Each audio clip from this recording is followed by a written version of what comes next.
Mastering may in polite English requests. Hello everyone. Welcome back to our series on mastering English conversational skills. Today, we're focusing on polite expressions for making requests. More specifically, we're exploring how to use the word may. Using may correctly can significantly enhance your English communication skills and help you come across as more polite and considerate. May is a modal verb in English. Modal verbs are helping verbs that we use with the base form of other verbs to express things like ability, possibility, permission, or obligation. Specifically, we often use may to talk about permission and possibility. Example 1. May I borrow your book?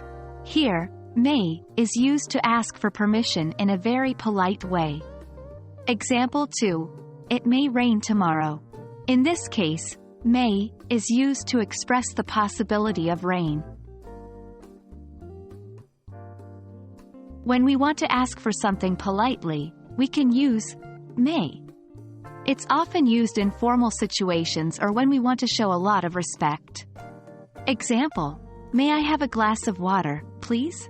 Here, the speaker uses may to ask for water in a polite and respectful way. When someone uses may to ask you for something, you can respond in several ways. If you agree to the request, you might say, Example 1. Yes, you may. If you want to refuse politely, you could say, Example 2. I'm sorry, but you may not. And that's it for today's lesson on using may in polite requests.